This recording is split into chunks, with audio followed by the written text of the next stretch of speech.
G'day everybody, Drew here. This episode, Bryce and I discussed the sexual assault allegations made towards prominent figures in the competitive Smash Brothers community.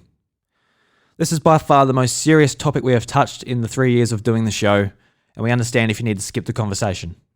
Full timestamps are in the show notes. But I ask that you don't skip. If 2020 has shown us anything, it is that we need to take a step back and listen. Listen to the voices that are drowned out by bigotry, racism, sexism, or just plain ignorance. Earlier this week, a small portion of our Nintendo community was exposed for the awful and indefensible acts towards minors. And while this has ended competitive Smash Bros as we know it, it is a time we can reflect on what environment we want to make for those who love Nintendo and gaming in general.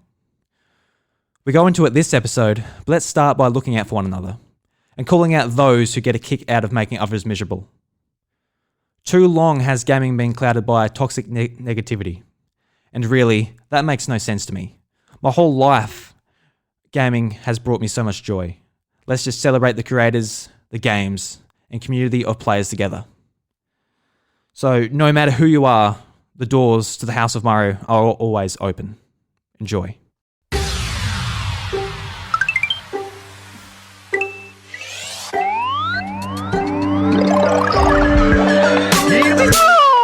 What's up, everybody? Welcome to the House of Mario, the South Australian Nintendo podcast that is backed by a 120 Power Star rating. I'm your host, Drew Agnew, and the doors to episode 149 are open. This week on the show, we're talking about some pretty serious allegations made towards some prominent players in the Super Smash Bros. Community, and much more news, Bryce. And I've already given away who's joining us. It's Bryce. Wow. Something different, you know. Just I'll go with you this week, I reckon. All right. Yep. Yeah. Just spin the fucking twister board. Yeah, the twister board. Right foot on Bryce. Guess who's on the podcast this week? Left foot on Bryce. Oh. In bin Bryce. Oh. Whoa. Yeah. I know. Oh, Bryce. It's good to have you in person this week, back in the House of Mario, rather than looking at a picture of just a screensaver and hearing your voice. Yeah. And more to the point, you've brought over a beverage. I have brought over a beverage. Yes. I'm really excited. So this is a Furphy, and it's not an ale like we usually drink. This is actually a crisp lager. Yes, it certainly is. I didn't know they did crisp lager. No, it's only must have been recent, right? It's a recent thing. So I'm going to have my first taste and impression on the show. So that's going to be rather nice. Well, you're dropping the cap there. Mate. Wow. Yeah, dropping the cap, mate. So here we go. Mm-hmm. There he goes. You know what? I'm really thirsty, so I don't really care what it tastes like. It tastes good though. Yeah, it tastes like Furphy, but it's a lager. Yeah, it's not actually that much different. Which is a bit strange. And so, I suppose if you're sort of like, oh, I'm getting chonked up by this ale, you can just have that instead. Yeah. Because I remember there was a time there for a little bit where you literally just couldn't drink the ale. Because you were having problems with it. I wasn't having problems with it. It's just like, for some reason, when I drank it, it made my jaw ache. Yeah. Which is, I got no idea. Don't ask why, how that is a thing. No idea. I was just drinking it after work. I'm like, this is actually like making me just like rub my jaw. Like it just felt like it was in the bone. Really weird. Really weird. Yeah. I don't know if that was the cold. Does it happen anymore? I feel like it happened I can't remember the last time I've actually had a beer. I've been having a Kraken and Coke after work, which is really nice. Oh yeah, it is. Yeah. Have you tried the premixes? Yeah, that's what I was drinking. Oh yeah. Oh, they are delicious. They are beautiful. I've actually been having one like every other sort of night. I bought a 4-pack and. Well, we know what we're going to have to buy a box of after we finish with that big bottle of Captain Morgan. Yeah. Because we're alcoholics on this show. We're actually not. We're actually not though. Like I barely drink, but then we just catch up, and this is our time to have a beer. Yeah, that's right. Yeah. It makes us seem like an alcoholic. If you're listening to this, like, let's listen to the next. These boys drink all the time. No, we really don't. Like this is like 5 episodes in a row. It's like we're always talking about beer. It's like holy shit, these boys are in trouble. The last thing we need as people, like us personally, in our lives is probably alcohol. We've got too much shit going on, right? So. It is nice just to have a beverage every now and then, but I'm definitely not one of those people that's just like, you know what, I'll drink a 6-pack after work. Because it doesn't happen. Yeah.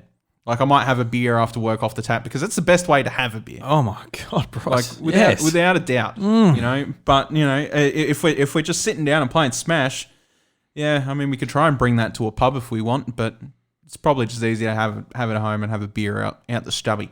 I mean, it'd be cheaper at home. You got a better TV at home. You don't have annoying people at home. Right. That's right. Unless your partner's annoying you at the time, but most of the time they don't, do they? And if you need any evidence that either of us don't really drink all that much, you've only got to look at Drew's fridge because 90% of the time you will only find about 1% of the drinks that are in his fridge are non-expired. The rest of them are totally expired. Yeah, no joke. The other day I was like, oh, I feel like a beer.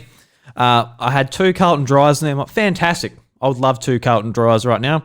And I took them out. I'm like, oh no, these still have the pull caps. Yeah, they're well gone. So those pull caps, they came and went because people really didn't like them. They were a pretty dumb idea compared to the screw cap. They tried to bring them back, but because that happened in the past. But they cut people's fingers. So they'll best before November 2019. So 8 months old. Yuck. They were, and they taste. I'll have a sip just in case it tastes okay. Did not taste okay. No, was disgusting. Absolutely. Yeah. So, Bryce, we're very fortunate this week. We have a new iTunes review. Yeah. Which is exciting. So, we'll read it on the show. And this is from one of our good friends, DJ, who obviously you know from our Discord community. Absolutely. So, it was really cool to see that he left us a review. And he says, been there from the start. And it was a 5-star review. And the review reads, "Hi, I've been listening to Thom since the first episode. Drew and Bryce have a great relationship, and back and forth between them gives them great comedic and intellectual reviews of Nintendo, as well as a good amount of fanboyism. The guys are great, even if they occasionally appear a little too opinionated on the Pokemon from a pro-level battling perspective. But outside of this, I have a great time listening to the show every time. Thank you, and keep up the great work." Very nice. So thank you very much for that review, DJ. Absolutely. And since it was from a UK account, we actually charted in Great Britain, on the Great Britain charts. We did. I can't remember the exact position, but it was 100 and something. That's still an achievement. Absolutely. Yeah, no, absolutely. I'm not saying, yeah, absolutely. Yeah. Very stoked with that because obviously that country for the iTunes chart is like a big one to get on. It's a massive one to get on. Yeah. So it was really cool. So we're currently on the Australian charts, still on Denmark and in Great Britain. So really cool. Denmark just keeps coming through. They do. And we're consistently staying there. And Denmark has now moved up to our the 5th position on, I guess, the top 10 countries that listen to us. Mm-hmm. That's good. They're climbing. Yeah. Yeah, for sure. So, guys, thank you very much. Considering we're an English podcast, like, you know, it's pretty good. Absolutely. Yeah. Really is. And just a little bit of an announcement as well. Next week, we are doing episode 150 live on my Twitch channel. Yep. And we were talking before, we think we have a date for it, and we think we have a day for it. So Monday at 8 o'clock Australian Central Standard Time, we'll be live. Absolutely. And it'll be like a bit of a cool show, be able to call in, whether it's through Discord or whatever. We've got to organise all that. We're a bit late. Yeah. I wanted to have more of it organised, but we just haven't at the moment. It's a really busy time at the moment too for the both of us. You know, like I'm working more currently because it's school holidays and people have taken time off because of the kids, and you know, you're working pretty much 7 days a week. I am, yeah. Yeah, so it's a bit difficult, but we'll get there. Yeah, like today was a nightmare. Like one of my cows went down. We called the vet in, trying to, put some life back into it, but I think it's going to die overnight. No. So, it's just a lot of shit going on farm-wise. Poor fellow. Pub-wise, yeah. So, yeah, bit of a pain, but I'm looking forward to doing this, Bryce. It'll be a lot of fun. Hopefully some people will show up and we'll get an opportunity to talk. Yeah. Talk to them and get them included and everything. Should be a lot of fun. That'll be good. Yeah. And it'll be our first live show as well. Yes, technically it will. With an audience, yeah. Yeah. So, I mean, if nobody shows up, that's all good too. We'll just talk to the camera and go, hello. Hello. Greg Walker from National Tiles. No. I mean, he does a great remix, but come on. Rick Walker. Yeah, it actually is something like that. Yeah. So, Bryce, this week, well, not even this week, today you went and picked up Catherine Full Body Edition on Nintendo Switch. I did. It was release day. Yeah. And you went to EB Games, bought a copy. And so how much time you put into it on the first day, you reckon, just for a bit of context? Oh, okay. So I'm still going to play more after this podcast is done probably, but I've put probably be about 3 to 4 hours in. Mm-hmm. Yeah. Yeah, so a nice amount for the first day. Yeah, so far, yeah. Mm. Yeah, it's pretty good. I mean, I don't really know what to say other than the fact that it's a port and it performs just as well as any other thing, as it should, as a 9-year-old game. It's got the enhanced features and whatever that come out last year with the, I think it was just PlayStation, right? Yeah, PS4 and PS Vita. Yep. Vita in Japan, though. Just Japan. Vita in Japan. Yeah, because Vita doesn't get support here, and we all know it. But it's about what you'd expect. So there's not much to say on that part. However, I was waiting for this game.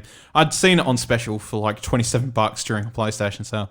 I'm like, but no. The reason I went and pushed and let it get to this point and bought it for the price I did, which most people, are like, $90. That's a lot of money. But yeah. I've never bought Catherine before, so I see it as justified. I've never heard a single spoiler about Catherine before, so that is justified. I will purchase it as a game that I've never played before, and that's how it's going to be. I want to support Atlas on that platform as much as possible because I would love to see, now that we know that they've gotten Golden solely off the Vita and push that to PC and stuff like that, I want to really give them the fellas, we're over here, yes, we are interested in your content. We are interested in your content, please, on the portable console.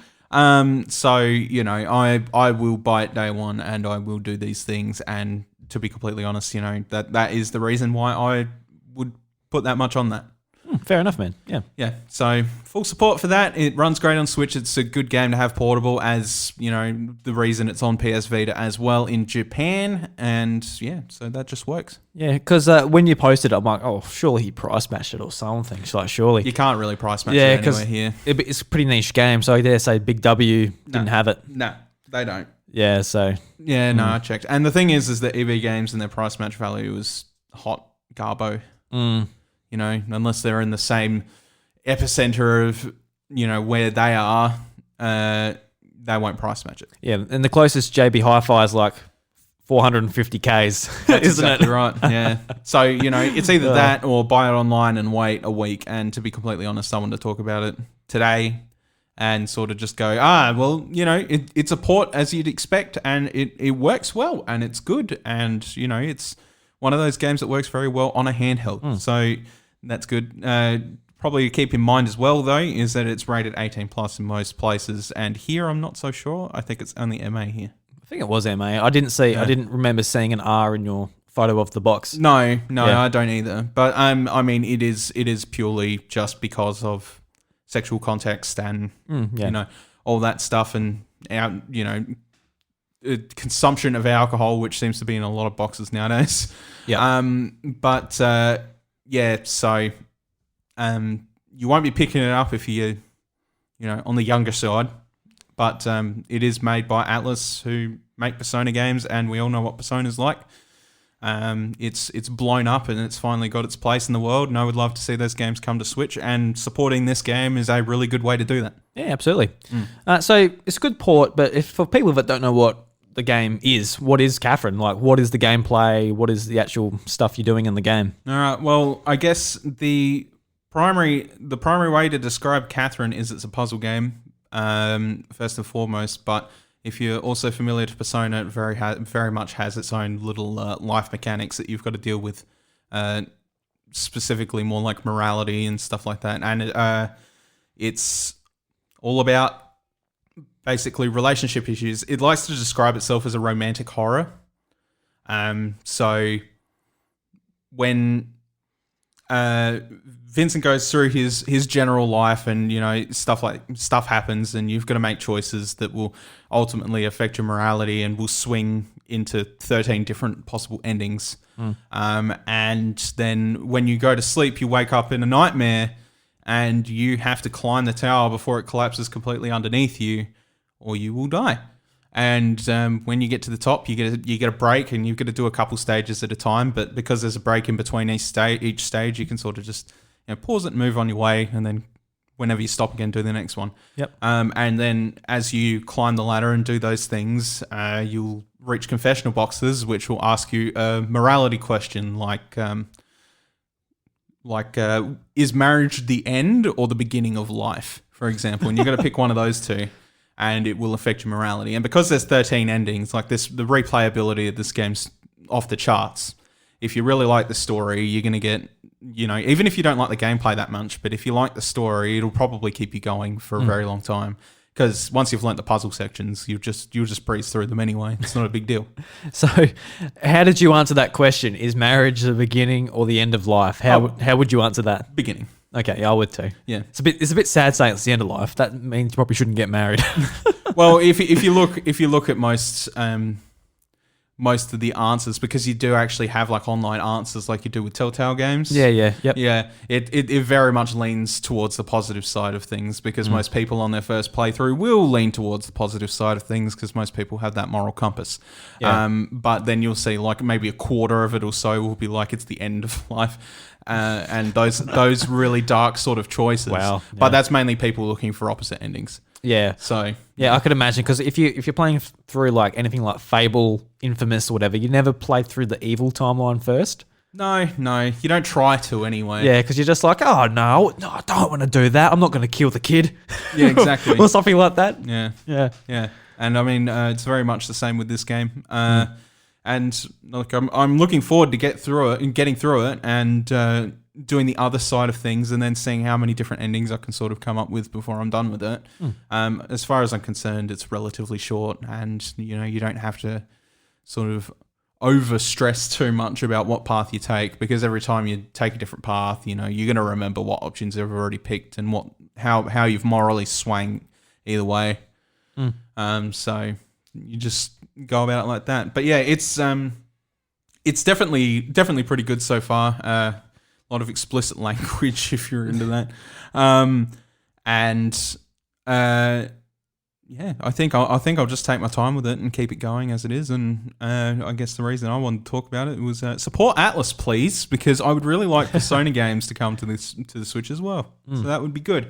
And Catherine Full Body is the best way to support that. Yeah, because surprisingly, we haven't seen too many Atlas games come to the Switch. No, especially after the support of the 3DS, which was quite strong. So, I think the biggest problem at the moment is that Scramble is still in Japan only. And I mean, it will get a Western date eventually, but their problem with Persona is that they always release it in Japan first. There's no ifs and or buts about it, and the Western version always comes out over a year later, and it's kind of annoying, but more to the point, we need to be able to support it to the point where they go, is this worth porting to Switch? And then they go, yes. So, supporting Catherine, supporting Scramble when they come out are both very important things. If you would like to see the mainline series come to the console, now that Persona 4 Golden is finally off its mark and on PC as well, that's a good indicator that these things can happen from now on. So, got to do it. Yeah, absolutely. Yeah, so on Metacritic at the moment, Catherine Full Body Edition on the Nintendo Switch is sitting at an 82 on Metacritic. And just scrolling down, looking at a name I recognise, Nintendo Enthusiast, who we often pull news stories from, including a couple this week actually. So their summary of the game is, they've given it a 90, and they say not only do they add an already great experience, but they make the game feel fresh. Rin's introduction to the storyline added a whole new dimension to the already twisted love triangle, while Remix Mode did the same for the puzzles. It's a little disappointing, however, that Catherine Full Body didn't quite solve the issues it takes on its transgender people created in the original. That said, if you haven't played Catherine before, now it's a great chance to jump on the train. See, I've heard this argument before, but I don't know exactly what that's supposed to mean. Yeah, so obviously not playing I haven't played the game for, so I got no idea what this transgender issue is. I've heard a lot of people crack on about it and like complain about it, and that they were upset that they didn't solve something, and I'm not sure what that is. But there are also a lot of people that are just like, it's not that bad. Like, I will have to determine the situation myself when it gets to it. But if it's like a silly joke, like the main protagonist is surprised and doesn't like the fact somebody identifies as a female and has a penis or something, or it's just in general like, then. I don't think it'll be too much of a big deal. But if it's like, oh my God, I hate transgendered people, then that's a different story. Yeah, definitely. You know what I mean? It's pretty blatantly obvious. It's pretty blatantly obvious, yeah. So, I don't know. I'll see when I get to it. I'm not sure what the comments are about. I only see them from some places too, so... Yeah. I mean, like, when it comes to games media, there's some outlets that are very spoken on these hot button issues, which is good and bad in different situations. It's important that transgender people get the light shined on them. Absolutely. in a good context. Yeah. So if this game does handle it in an ordinary way, then this is a very good bit of criticism. And it was a game from almost 10 years ago too. So the way just different types of people were talked about was completely different to what it is now. Yeah. So yeah. You'll have to tell us more about that issue once it comes up. Yeah, once you get to it. Yeah. I mean, as far as stuff I've been playing this week, I haven't been playing much. Been working all the time, but I did one night stay up way too late playing Smash Bros. I played it on my normal Switch, and I hadn't had the DLC downloaded for some reason, and I couldn't get it to download. It was a bit of a... I don't know what was happening with it. So I was just playing a lot of Byleth. Really, I actually love Byleth. I think Byleth probably is my favorite new DLC character introduced in the game. Just really enjoy it. Just being able to use like the up B to grab them with the whip, like just pull them down and like do meteor smashes and that. Just so much fun. Yeah, and the down B with the axe and bang. So yeah, just really really enjoying Smash Bros at the moment. Yeah. That's good. It's just my come home and chill game, because the idea was to come home and play The Last of Us Part 2 again. I'm only like 11 hours in or something in the last few days. I haven't been able to touch it since probably sometime last week now. But I came home about 10 o'clock. I'm like, you know what? Too late to start, that type of thing. So I just played Smash Bros. And put some music on my computer and put on my headphones and enjoyed myself that way. So it's just a bit of a relaxed moment. Nothing too interesting to talk about, but yeah. Yeah, that's all right then. I'm enjoying my Nintendo Switch. That's what you want to do. Absolutely. So, Bryce, I think that does it for what we've been playing. So let's move into, I guess, the serious portion of the show. This is going to be one of the most... Very serious, yeah. Yeah, this could be one of the most serious things. Well, actually, I'm going to rephrase that. This is definitely the most serious thing we've ever talked about on this podcast. Yep. And it's something that's directly affected the...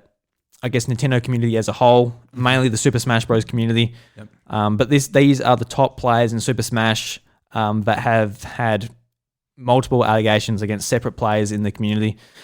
And I guess to start off, we're going to go through and sort of share what is basic knowledge on the internet with you guys, and we're going to discuss through it.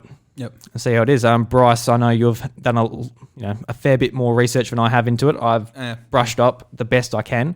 Yep. But I'll leave it to you, my friend, and we'll go through it. All right. So we're just going one by one. I guess, yeah, and we'll discuss it as we go. Yeah. You just want me to read the dot points on these? If you like. However you want to handle it.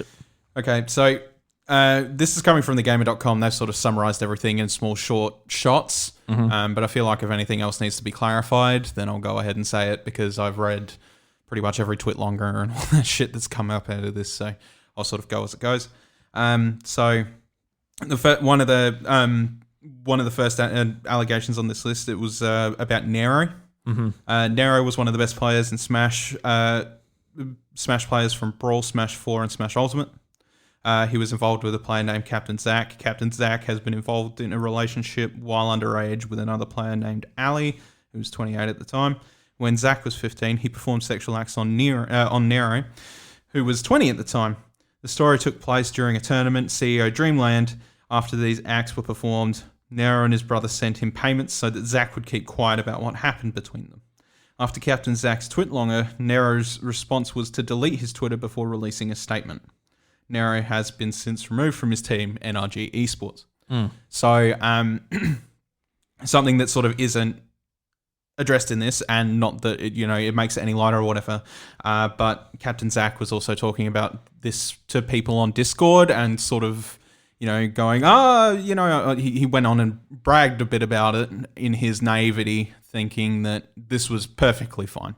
Yeah. Obviously, it is not, and it is against the law, and what he did as a kid was probably influenced by his admiration of Nero, and they had got into some sort of a sexual relationship. The absolute worst thing about this thing, I think, is that Nero and his brother were paying Zach off to keep him quiet about this. This seems to be a common trend. Maybe not so much the paying off, but maybe threats and stuff down the line as well that happens with a lot of these people in this conversation. Most people will know Nero by name. Since then, he's jumped off social media and he's not participating. And I think most people have come down to the point that, he's obviously done it. And I think that Nero as well, I'm not sure if he actually said in his statement that he was guilty of it, but I mean, all the signs point to yes. Zach's got all the chatter that he had between him and his friends about it and all that stuff. And I think, to a degree that what they had started together may have been, coerced a little bit. I don't know whether it was a mutual thing or whatever it may be, but at the end of the day, Nero should have known better. He was 20 years old. That was illegal. And obviously making those decisions in your teenagehood can come back to bite you in the future very harshly, mentally and whatever that may be. So just I guess before we move on, I think how a lot of this came along is just that, Super Smash Brothers, this brings in a diverse group of people, like all the way from kids to adults like ourselves and even older and beyond. And it's not policed. It's not policed at all. And when you mix in like parties with alcohol and get like 15-year-old kids and just adults just all together, it's just sort of, I guess it's just a mixture for disaster at the end of it. And as we've seen from how many victims and cases are a part of this from just the same group of people, it just shows you. I can't remember who it was, but there was a commentator. I watched his video on YouTube, and he basically said that, the problem is that it's not policed. These events, they're not, there's no verification for an adult or whatever it may be, or, people want to have hotel parties and then they let the underage kids in while they've got alcohol there. Why can't they go to a bar or something like that? Yeah. It's just all of a sudden, it's blown up. And one of the major incidents was Sky's house. But I will sort of touch upon that later because it's obviously a whole thing. So we'll move on. We'll try and get through these as quickly as possible. Okay. D1 has been commentating on various Smash games for a long time. KT Dominate accused D1 of raping her in 2016. According to KT Dominate, both attended a party at the tournament Smash the Record 2016. Both parties got intoxicated and D1 invited Dominate to go with him. The next thing she remembers is having sex with D1, followed by throwing up and feeling very sick. D1 bragged to people that they had sex and told people that she was disgusting and vomited all over him. So I'm not sure how much has actually been commented about this one, whether there's actually been a statement put out by D1 or KT Dominate. She just says that she just remembers having sex and then throwing up, which can mean that, she was intoxicated or she may have been drugged or, whatever that may be, which is, despicable in the least. This is probably one of the ones I haven't heard as much about. But judging by the silence and not much coming out about it, I believe there's probably some truth to it. And a lot of people have obviously heard that he's had sex with her and that she was disgusting and threw up or whatever. But, again, another case. That was 4 years ago. There's another case of it went on for far too long. It says that this is the only allegation that D1 has. This isn't the only allegation that D1 hasn't been mentioned in. D1 has been accused by someone named Day of making unwanted advances and sleeping naked in the same bed as her. D1 has released a statement about KT Dominate, but has not addressed... Okay, so he actually did end up saying something about KT Dominate, but has not addressed the other allegations. Now, the next one on the list is a huge one, and it's absolutely terrible, and I'll explain why. Keitaro. Keitaro is another commentator in the Smash Brothers scene. A burner account outed that Keitaro had sex with a minor by the tag of Shiva. In response, Shiva admitted the incident did occur. Keitaro responded with more details about how he invited her to a party at Sky Williams' house. They played a drinking game involving Smash where the loser had to take shots. Shiva ended up taking 4 shots. Things escalated from there, all of which Keitaro did not stop. And I don't think this outlines it well enough, but what he had done is... He had claimed that he said, oh, no, you don't have to drink because you're underage. And she was, I think, 14, turning 15 at the time, like on the bridge. And his entire statement was pretty much victim blaming. Yeah, so I think like I read through it as well, and he said multiple times, like, I'm not trying to shift the blame, but this is my side of the story. Yeah. And just boiling it down, he basically said she had 4 shots, she got intoxicated, she hit on him, and he didn't stop it. Then, you know, they had intercourse or whatever. Yep. And it's kind of like, it doesn't, if you're 32 and you're with that's the other thing with a 15-year-old girl, yep, it doesn't matter if she's had a glass of cordial or she's had 20 shots in 1 minute. Doesn't matter. You're 32 years old. You're the adult. Yeah. And the reason the way he's victim blaming her is like, oh, she was rubbing up on me. And it's like, oh, it's not sexual yet. It's not sexual yet. It's not going to happen. And then he had a really vulgar comment that I'm not going to say here because it was absolutely shocking. Yeah. But it was the most victim blaming thing I'd ever heard in my life. And he could have stopped at any time and he didn't. And a lot of people just straight out said, you're fucking disgusting. Yep. Go away. You should be going and taking yourself to the cops. And should have. I was dumbfounded by how stupid Keitaro was about this entire situation. And he was stupid to the point where that even when he confessed that it happened, he still tried to blame the victim. And at the end of the day, she was 14 turning 15. It was double her age, over double her age. Yeah. That's absolutely shocking. I mean, like, he shouldn't have said anything. He should have said, if he was going to, he pretty much admitted it, but if he was going to just admit it, he should just say, yeah, I'm in the wrong. There's no defending that. No.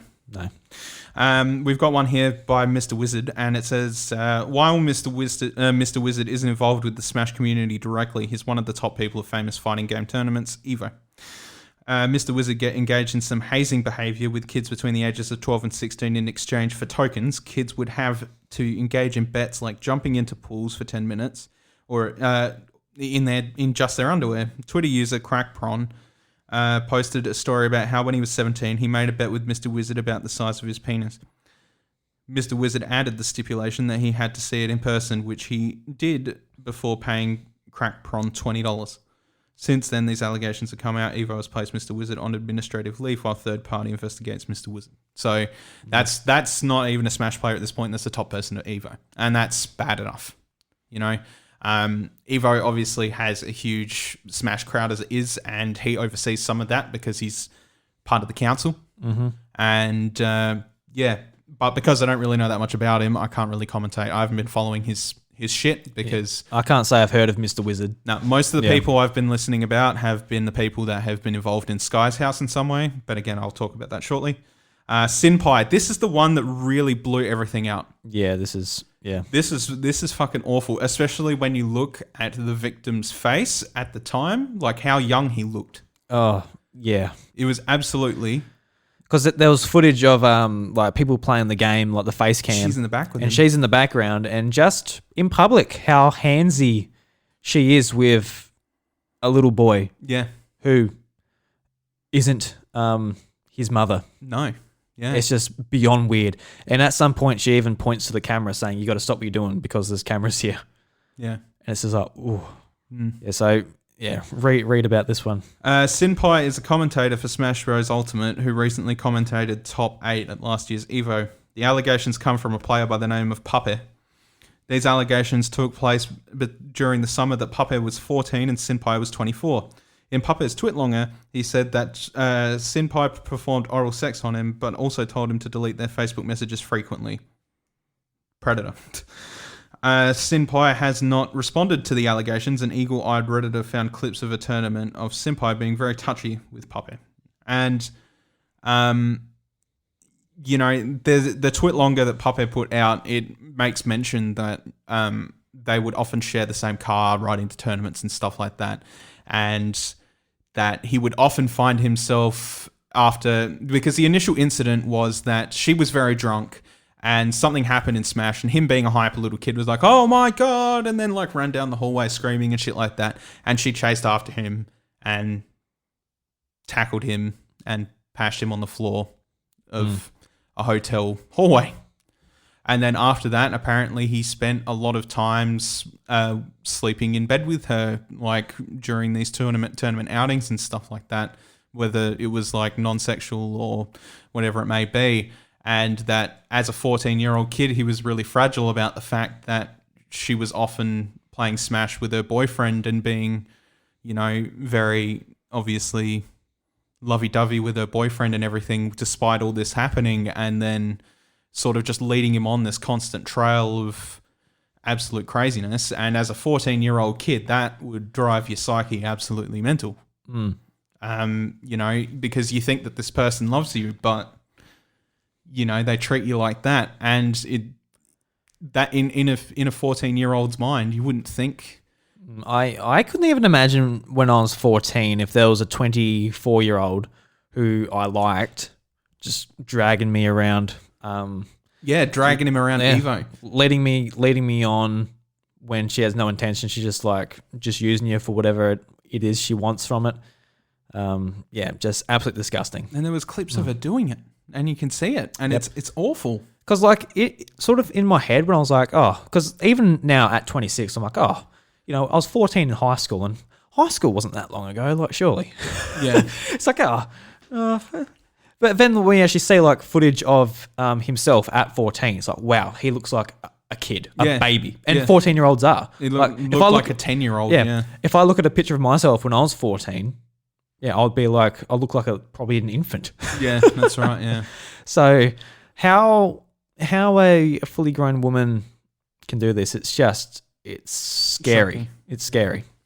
Let's move on. This one is a big one that got deleted very, very, very, very quickly. For reasons I would assume that a lot of people made it sound like he was bragging about it. That's just from the comments that I had seen. But he had deleted the Twitlonger, removed the post completely, and shoveled on. But this is Auntie. Auntie has been accused of having sex with a minor. The anonymous accusation came from someone who was 15 at the time. But Auntie told her to tell everybody she was 17 and was about to turn 18.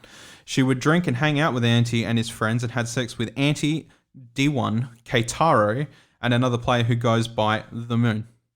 Looking back on those situations, she doesn't know if she could have consented to these acts. Auntie has come out with a statement with a different story. His story claims the person lied to him about her age. They did hook up, but that Auntie was under the impression that she was of legal age the entire time. Auntie also tweeted that his team, T1, has dropped him from the roster and that he will be stepping back from the Smash Bros. Community, which, that's a good move, but also please show yourself to the police. There is no way he didn't know. And I think just looking at the Sinpai Puppet thing, that should have been more than enough evidence that that's quite an abstract difference in age. So, sorry, how old was the girl? She was 15 at the time. Right. Was told to tell everybody that she was very much turning 18. Okay. Yeah. So, but even a couple years makes a lot of difference. Absolutely. And we all see that, and especially since like when you think about how much you go from being 13 to 18 and how much you change all the way up until that point, you know. And I think a lot of people knew it, and it was just ignored by a lot of the people who. And again, you know, there's people in there that were like that had sexual relationships with her, like again the former Keitaro and all that stuff, and otherwise. But Auntie's been the main propagator of this one because he was the instigator. I mean, I'm not defending anyone, but I am just saying from just my point of view. I this is going to sound so silly, but I remember watching X Factor once, and there was this girl on there, and I'm like, oh, surely she's 20. Like, I was absolutely sure she was 20. And then it comes up with like the banner saying like the name and age, and she was 13. And I was like, wow, I could not believe it. That like she just looks so much older than she is, just because she was done up for TV, had lipstick on, like whatever, and it was just crazy. So there is like a bit of me that maybe thinks like, maybe. Obviously, I have no idea what this girl looks like, so no idea. But there might have been a situation where a couple of beers in or whatever, it's like, oh well, I don't know. If you're saying you're 18, I guess you're 18. It could have been believable, but. Regardless, you need to know. Well, by the sounds of it, she told them that she was not 18. She was indeed 15. And he had told her to tell people that she was 17, turning 18. Yeah. Like and I think that's the big thing, is that he made her lie about her age. And okay, so he made her say that. He made her lie about her age.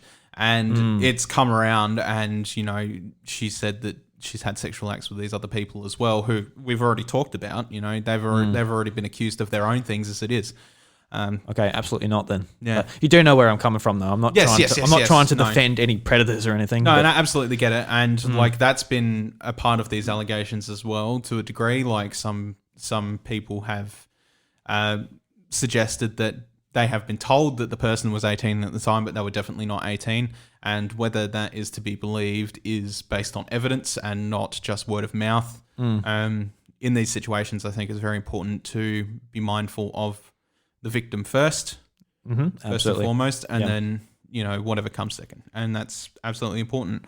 The big one that really rocked everyone, and the last one we're going to be talking about on this this list of people, was Zero. And if you know Zero, he was the person that won the Smash 4 Invitational at E3. So Zero is the one that I follow the most. Me too. I'm subscribed to him on YouTube. I check out his videos every now and again. I don't check him out that much. But he's also, like, his YouTube channel is huge. He's at like 1-point-something million subscribers. Yeah. Like, it's just massive. Yeah. So, you know, he was a boy from Chile who moved over to the States and started playing in Smash Bros. Community, and made a living out of content creation and Smash, which is absolutely and dream, I think a lot of people were on the fence about Zero to begin with, because of how certain things were handled. By there was one victim that made herself sound really cocky about the situation, kind of just wanted to get him in trouble. There was one that's like, yeah, I'm not sure if I believe that sort of thing, because she only had one statement against him, and even then she said something like, and my job is done here, or something that sounded really cocky, and people were just like, And his rebuttal had more evidence than she did. Far more evidence, But then there was a second one, which was like, ooh. There was a second one which he openly admitted to, but he took way too long to get to the point, which upset literally everybody. Right. But anyway, Zero was the best player in Super Smash Bros. For Wii U and the top Smash content creator on YouTube. An artist named Jisoo came out and accused him of showing her hentai when she was underage. And the story about this, more or less, was that it was not in person, and people tried to disprove this pretty quickly. This is the person I was talking about that seemed a bit smug about things. But from what I understand, a lot of people directed it towards a Discord that he's in, and it has a not safe for work channel. And I guess maybe he tagged her or something in it. And it's really hard to follow this one, because there's always new shit coming out about it. But to be honest, it's like so minor in comparison to everything else that's happened. Apparently they also, the house they all communally live in, there's a big screen with like the one computer. Yeah. And sometimes they might have joked around and put certain things up on that screen Yeah. And not directly showing her, but it might have been joking around with the rest. That's right. Yeah. So whether that's okay, that's a different conversation. Yeah. But yeah. Yeah, anyway, an artist named Jisoo came out and accused him of showing her hentai when she was underage. A second story from someone named Katie came out about how Zero attempted to sext her when she was only 14 years old. Zero's first response was to deny the allegations, but as more stories came out about him, he told the truth about what happened. He also brought up a third story about how he was sexting another underage girl. He self-banned himself from all future Smash tournaments and announced that he will be taking a break from content creating. Tempo Storm also announced they have dropped Zero from the team and offered professional help to the victims of Zero, as well as finding counselling for Zero. See, this one hits home for a lot of people. This one hits home a lot for me because I watched his videos, and there was only recently I was watching one of basically the racism he faced through US airports and that, like coming into the country, leaving the country, and just like the racism he faces from all of that. And it just hit home, like, that sucks, obviously. And it doesn't take away from that. I don't feel like, racism is bad. Terrible. Yeah. Awful. It's just absolutely dog shit for anyone has to put up with it just because of what they look like or where they come from. But, I did have that, I guess, connection to him as a online personality and as someone in the Smash Bros community. And hearing this just rips my heart in two. Yeah, absolutely. And I mean, like, the way it was made to seem throughout the allegations is that he was told that she was older than him, that she had said, "Oh, I'm actually older than you," at some point. I don't know whether that was totally debunked or whatever it may be. She had screenshots and stuff to go along with that as well. But with that one, after the first time he tried to get past it, but the third time he's just like, all right, no. So just educate me. Was he aware of their age when he was texting them? Was he told that they were older than they were, or? Well, the second and third girl, from what I understand, the first one he didn't know initially. And then the third one, yeah, he knew. But I think, and this is all going to come sort of like full circle in a second, but what he did overall, regardless of whether he had an excuse for it or whatever, there really needs to be some sort of, and I'm glad that Tempo Storm are going to go ahead and help offer counselling for the victims and counselling for him as well. And I think that's the most important thing. Yeah. Because at the end of the day, you can help the victims all you want, but if you leave the perpetrator out there doing these things, even if they've been caught once, there's nothing to say that it won't go back and happen again. Yeah. And I think that's the most logical response, is to deal with it in that manner. So, you know what? Kudos to Tempo Storm for doing that. I think that's absolutely brilliant. And hopefully that something could be sort of done for Zero, I guess. Just as somebody who's personally been a fan of his content, as much as I don't want to support him anymore after doing these things, I don't believe that at heart he was a terrible person. No, I don't think he was either. No. I just think that what he had done was based on some really stupid, brash decisions on his own head, and he definitely became a predator of his own volition, and that's terrible. But to see a person who doesn't seem like that much of a bad guy go and face this and then come out as this is a little sad, I guess. It just shows that the nicest people can make the worst choices. And I would like to see him get help and hopefully move forward. I would like to see punishment for all these players in some respect.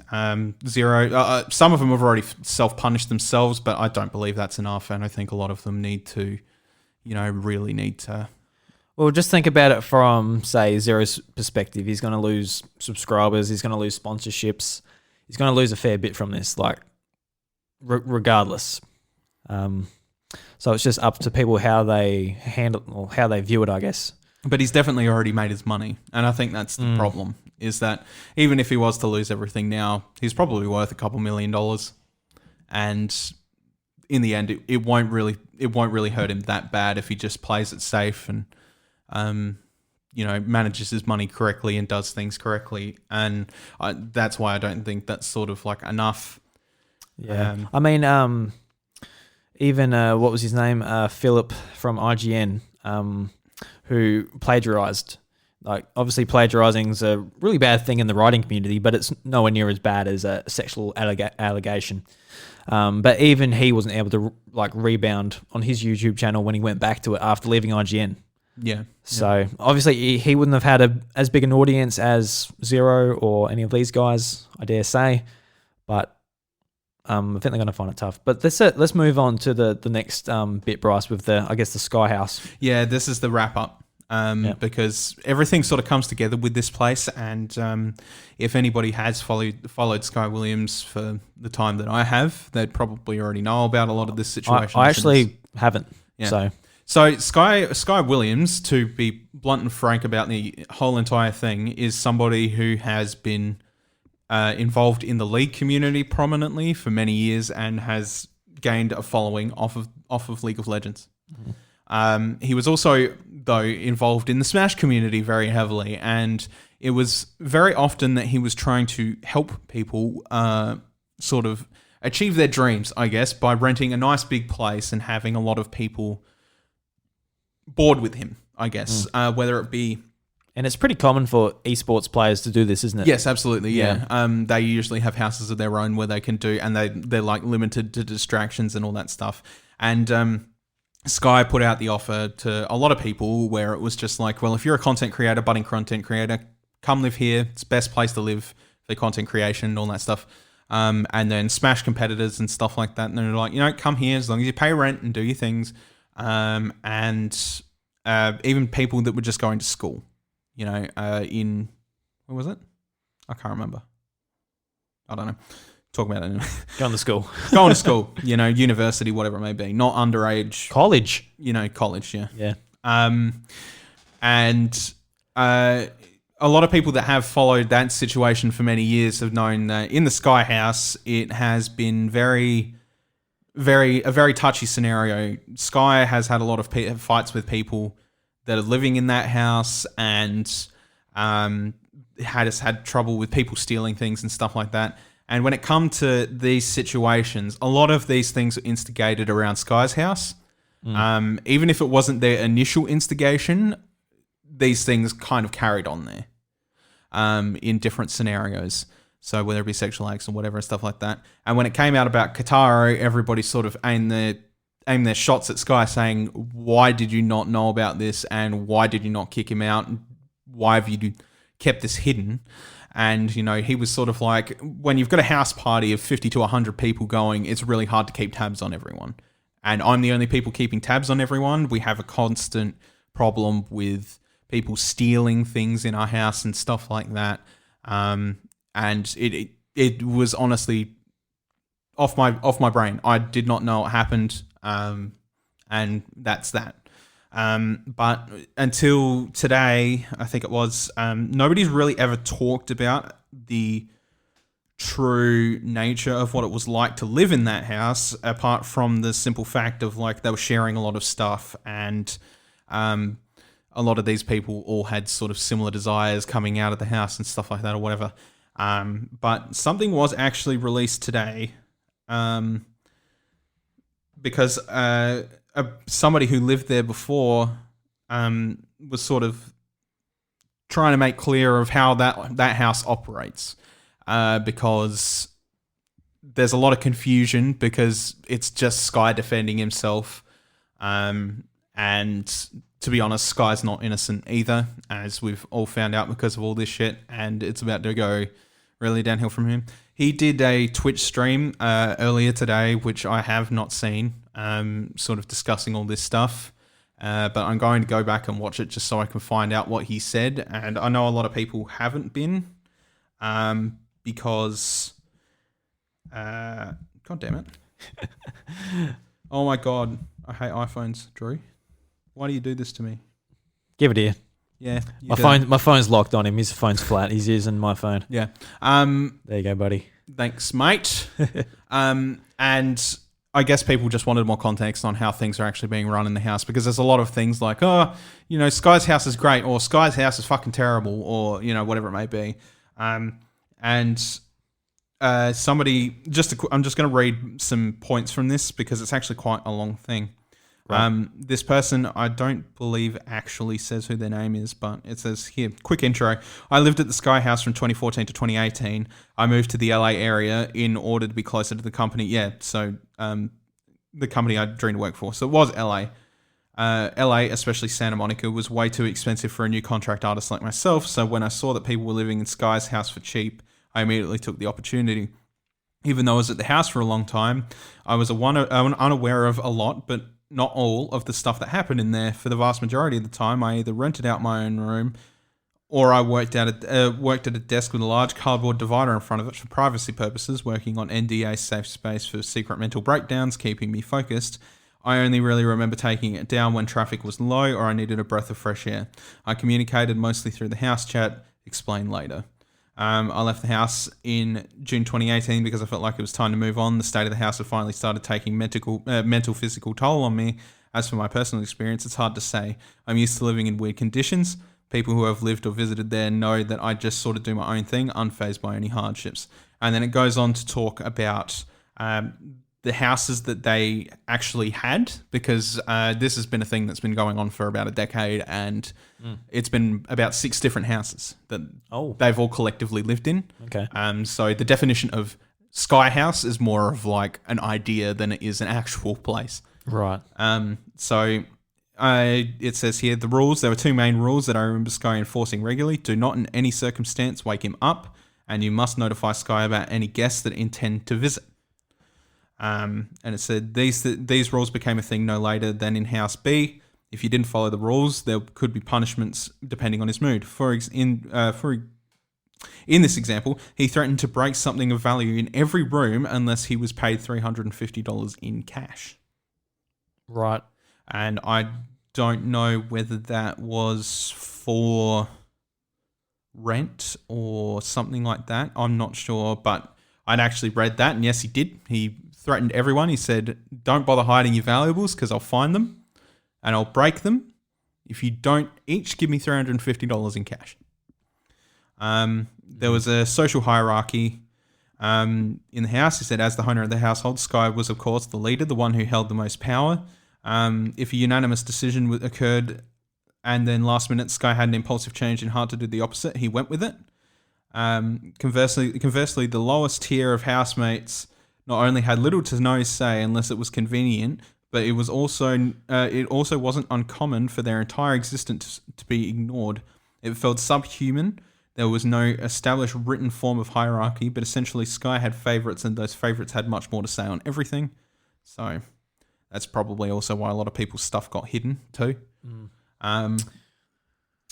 There was some people were living 8 people in a single room at one time. I did see the footage of that. Yeah. Yeah. Rent was split depending on the size of the room, how many people ate normal stuff. But if Sky or a higher tier resident did not like you, then chances are you had to pay an additional fee. Communication, they had a Facebook house chat. Sky would occasionally host in-person meetings where most, if not all, residents were required to attend. These were usually called upon to talk about drama or other matters such as room situations. And then secret group chats like hierarchies. There were certain chats with select housemates. As far as I know, most of these chats were temporary. And then it sort of goes on to talk about the daily life in there. Like for the most part, if someone were to walk into the household at any point of the day, you would see at least 2 to 3 Smash setups occupied, and everyone else either in their rooms or on their computers. The only times people would get together aside from Smash was for board games, movie viewings, rare, food runs, common, smoking, common, social gatherings with alcoholic beverages, somewhat common, and house meetings, rare. I think this was... Ooh. Okay, it just reset. Anyway, yeah, I think that's all that really needs to be said about that. So basically, it was it was a place that had almost an established ring of higher-ups. And I would imagine that a lot of those established rings of higher-ups were the people that were doing better in whatever they were doing. And it was usually the Smash players or the league content creators that he had living with him at points, or, you know, somebody that could bring them a bit more clout and sort of do that, I guess.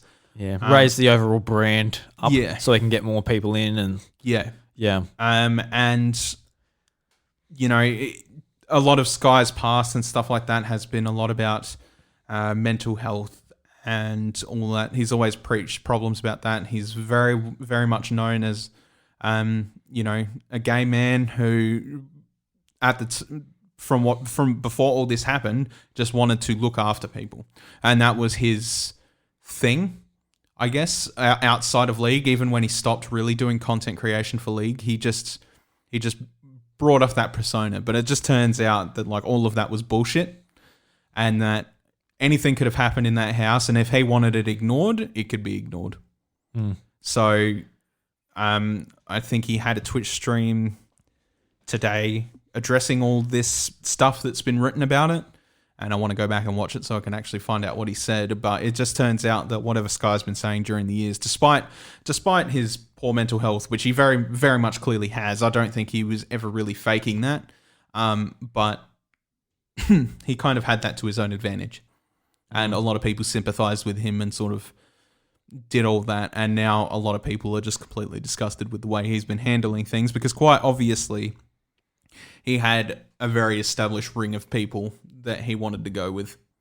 So, yeah, the way that all ties in, I guess, is a lot of these common occurrences with these sexual allegations. While not all of them started at Sky's house, most of them had some sort of continuation there, because that was in LA, and that's where a lot of tournaments and stuff are held. And yeah, just a super toxic environment, just setting them all up and just all for the worst. And like I said, like I guess it comes back to the tournaments. Like they're just completely unregulated, whether they're small local things or it is Evo. There's just no regulations for after parties and after events and stuff like that, because they are just organised by the players and that.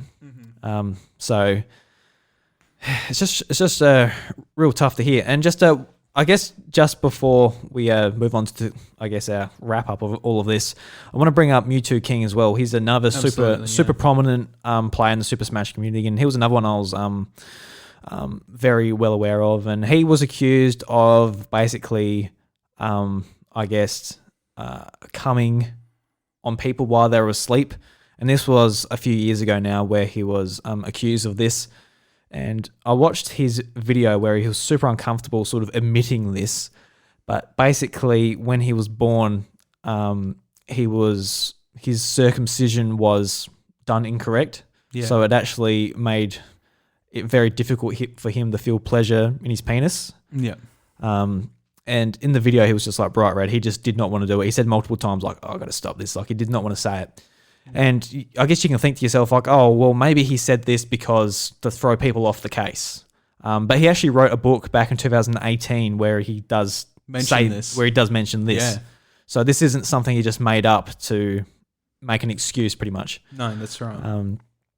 So this is unfortunately a case of someone putting a false accusation out there, which is just an awful thing to do to someone, let alone what it does to the other people making accusations towards other people. Yeah, because it makes people like have to question them, have to be, all right, where's your evidence, instead of just going, okay, I believe you. How can we help? Yeah. And I think for the most part, a lot of people like ourselves are, all right, you know, we try to just go, all right, how can we help? But it's it just makes it harder. Yeah, absolutely. And you know what? Like you said, he was really uncomfortable the entire time he was talking about it. And it's not like the information wasn't public before, because he'd actually put out a book about it. Yeah. So that's got credibility to it. and it's just judging by like everything else that he's sort of got going on in his own mental health, and I think somebody mentioned that he had Asperger's and stuff like that as well. You know, so he finds social situations really difficult. I think that he just didn't want to. He didn't want to have to comment on this, and it absolutely dragged him down. And he was super embarrassed about it. And these allegations had nothing else to them other than words. And so he responded with words, but at the same time pointed them towards the book that he wrote about, you know, all the stuff that he's gone through mentally and physically, and just the issues that he's had. And he didn't want, that's the reason he put it into a book, is that he didn't want to speak about it because that was extremely embarrassing to him. But, you know, he wanted people to know his thoughts in some regard. And now that he's actually had to come out and just basically say all this stuff in front of a camera, and yeah, because he had people, he stopped streaming in, I'm going to say 2015. I can't remember the exact year, but basically people came in and teased him about it. So it made him not want to stream anymore. Yeah. Which is just a dog shit thing to do. Yeah. If you're a male and you know someone has had an unfortunate thing like that happen to them, why would you tease them about it? Could you imagine if that was you or I, who's like, your penis doesn't work? Yeah. It's just like, yeah, ridiculous. Should be supporting each other and not shitting on each other. So what I sort of drew from this is like this. These are the top players in the Smash community. These are the people we look up to. These are the people Nintendo invites when they're in, like, they come out with a brand new Smash Bros. And like, all right, who's going to represent this game? It is Zero. It is these guys. So I guess like a lot of people are like, what can I do about this type of thing? And I say, do what you can do at your own local level. Yeah. Because when we went to AvCon for the first time to play Super Smash Bros, you and I, Bryce, even Nintendo Connection Tour in Adelaide, we were the kids. We were the kids that could have been treated like shit, that could have been taken advantage of. That's absolutely right, yeah. And growing up, we're now 26, and now we are the ones that can look out for the kids, for the women, for whoever could be taken advantage of. So I say, let's try and make the gaming community less shit. Let's look out for others. Let's not do any of this crap, because, like, it obviously hasn't just been the Super Smash Bros. Community. It's been people have come out from IGN. People have come out from all sorts of game studios and everything. We haven't touched on it on this show because it doesn't directly affect the Nintendo community. It's like it's just the vast gaming community, and there's too much to touch on. There's just too much to go into detail on. But this is something that really hits home for one of the most popular Nintendo games and one of the biggest communities in the Nintendo community in general. Super Smash Bros. Is the biggest competitive game, and it's the most watched, it's the most played, and it just really sucks. There was one quote that I do want to sort of reiterate from the same person that I said, the same person that said they aren't policing these events and that's what they really need to do or whatever. But he said, a lot of people want to treat this as the end of Smash Bros, but it needs to not be, and they need to not take it lying down in the context that they need to do something about this. If anything, it's a good day because these people have been outed, and it gives us a reason to go ahead and rethink things and, move on, start policing these events, find people who really are there for the passion of the game and not the benefits that they're apparently reaping. That's what needs to happen from now on. But if they just take it lying down, that's all that they're going to remember the Smash community for, is the pedophilic allegations. Yeah, because like Super Smash Brothers and Nintendo in general, but especially Super Smash Brothers, because that's the game that brings us together to play the game together. We're not playing Mario 64 and all that together. We're playing Smash Bros together. So it's been one of the most positive things in my life. And if someone did something to me like this when I was a kid and took that away from me, I'll be heartbroken. Yeah. And this is what a lot of these people have done. Yeah. They've done it to underage kids or whoever was affected. Like, it's just absolutely disgusting. So let's take this as rebuilding the Smash Bros community, and maybe hopefully some of that even goes out to the vast gamer community as it is. Yeah, absolutely. Let's rebuild it. Let's look out for one another. Let's not just take it lying down, because I for one am just sick of hearing about this type of shit going on. Oh yeah, yeah. Like no matter where it's from. Like the days of logging on to stuff like Xbox Live and hearing racist remarks, stuff against women, stuff against transgender people, stuff against anyone who is just logging on to a game to have fun. That needs to end. And I think that can start with you looking out for one another at local events, whether it's parents. I think you need to go along with your kid to these types of things, just to be there, know what they're up to. Mm-hmm. Don't let them go to house parties where there's alcohol involved. I think that's a pretty obvious one as a parent, I would assume, but maybe not. Maybe the kid lied. Who knows? Like, who knows how they got themselves there? But yeah. It's a difficult scenario. It is. Move forward. Be better.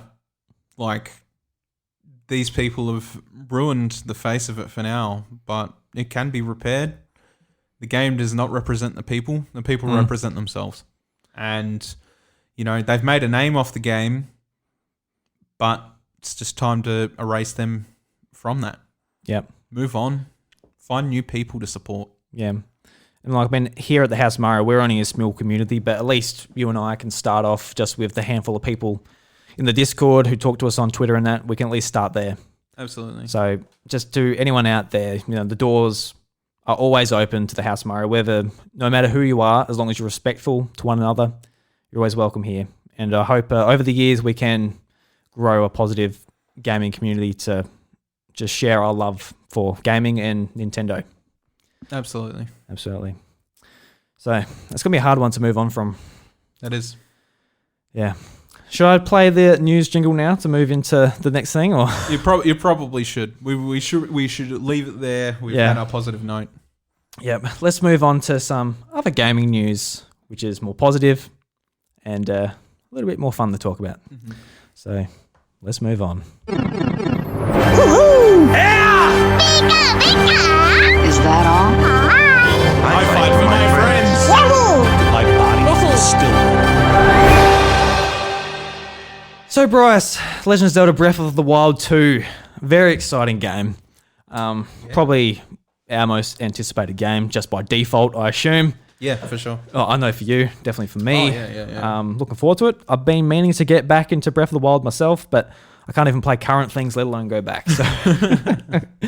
But over the weekend, there was a podcast, a Nintendo podcast, and they had Breath of the Wild 2 voice actors on, and apparently they claimed that the voice acting work was done and that Breath of the Wild 2 was coming soon. Yeah.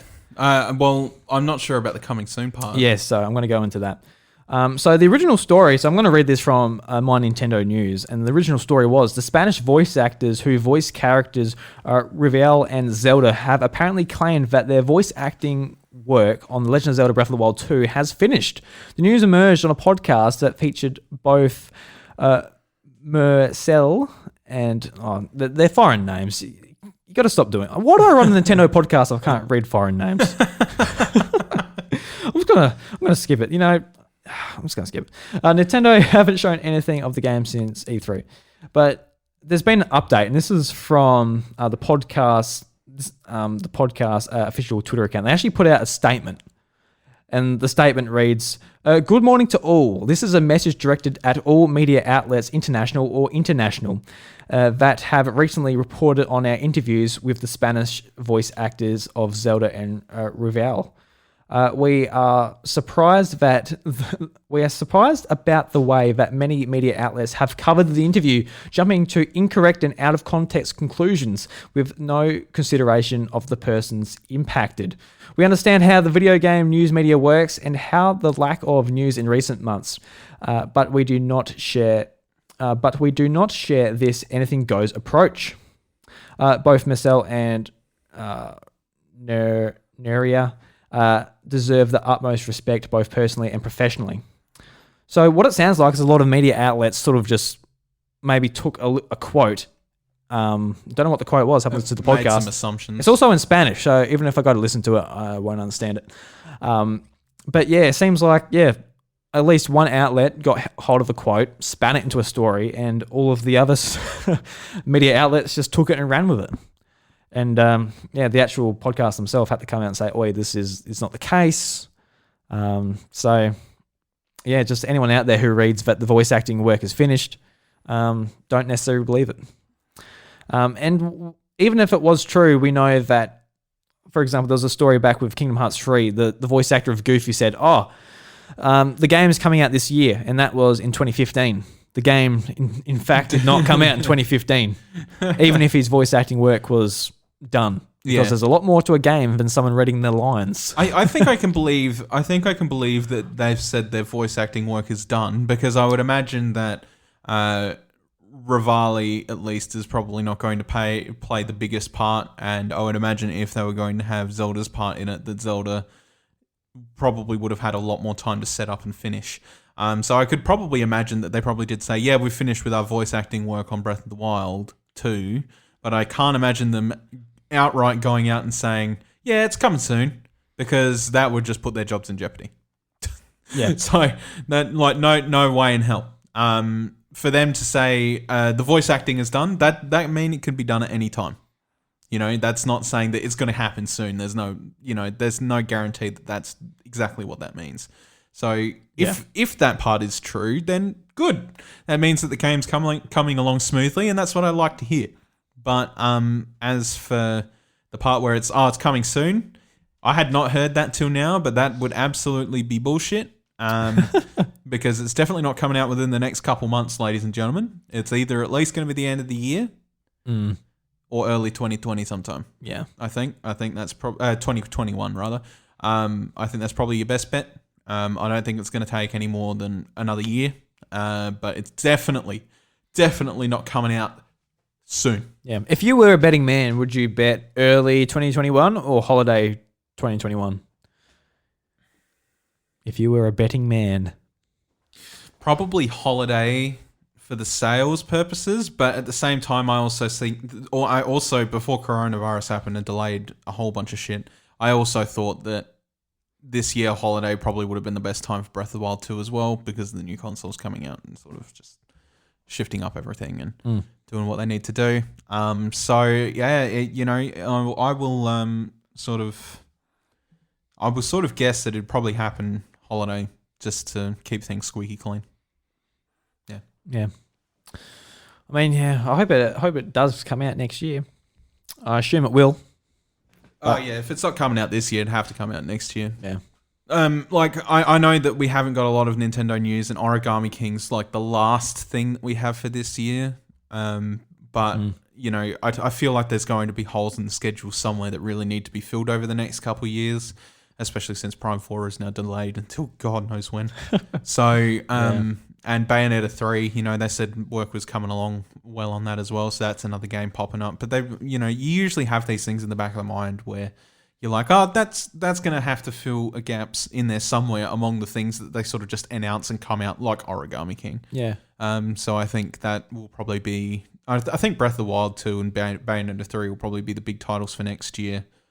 Yeah.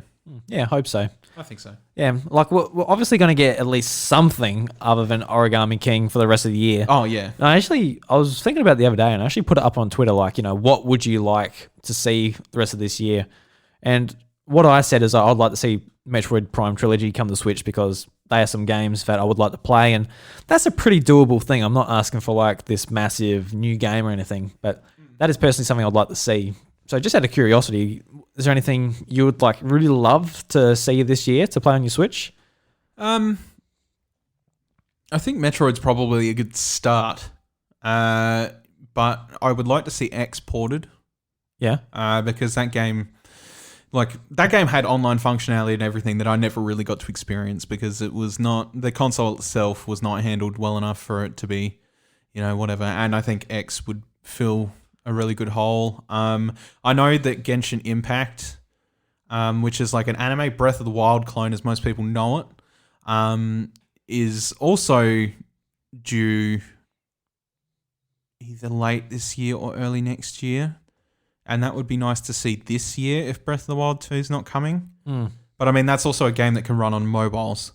Yeah. So I don't know what the expansiveness of it is actually going to be in comparison to Breath of the Wild. Yeah, because when you see gameplay, you're like, oh, it looks really good. Fucking really good. It's like, oh, it's a PS4 game and a Switch game that's fantastic, and a phone game. How does that work? You can already get a sort of taste of it because they're the developers that made Honkai Impact 3rd, which you'll see there's like a lot of anime YouTubers and stuff like that promote Honkai Impact 3rd. And that game is beautiful. And you can absolutely see like that they can make stuff like that run on a mobile phone. They've obviously got their shit together and know how to make that work. But you know, with phones the way they are pretty advanced in technology, and I believe that they can pull something like that off these days. I just think it's more suitable for something like consoles. But as primarily mobile developer, which they have been for a while, you know, I think that mobile is their market and they have to stick with it in some regard, even if the game does run like trash on mobile. Can't 100% tell. The PC beta's been out and people have been playing that, and they've said it's been pretty good. So hopefully that translates well, and you know, it moves a little bit forward, and it would be nice to see it on Switch this year. That'd be really great. If Breath of the Wild 2 is not out by now, because I could really use some more of that open world goodness. It looked pretty cool too. Yeah, they'll come under a lot of fire for copying Breath of the Wild. I say that in quotations. There's people like literally smashing their PS4s and stuff because of it. Yeah, it's like, all right, if that's how you get your word out there, destroying your own property you paid for. Yeah, go for it. Yeah. Maybe smash your $1,000 phone as well. Being like, you go there, hire an Uber to get home, and it's That's right, I smashed my Samsung. Whoops. Oh, not my Samsung. Fucking Genshin Impact. How dare you? How dare you? How dare you make a game that looks like a game I like? Oh. I mean, I don't understand why they didn't look at it as a good thing. Oh, it's another game that looks like a game I like. I mean, it's also coming out for Switch, so yeah, so that's it. I know they didn't announce that initially, and that it was mostly shown off on PS4 and the conventions that it was at. But yeah, come on, guys. It's like you smash your phone, you switch in your PS4. You're like, oh god. Do you think a game like that is not going to see success, like on a Switch console after Breath of the Wild, and that you know they're going to be like, oh no, we're not going to put it on Switch. As long as it's long as it's good. If it's good, it will get a lot of eyes and a lot of people talking about it. Oh, apparently it's pretty decent from what they've done, because they've done the responsible thing and they've done betas for it and stuff like that. And most people seem to have a pretty positive opinion on it. That's good. Yeah. So that's good. Yeah. Awesome.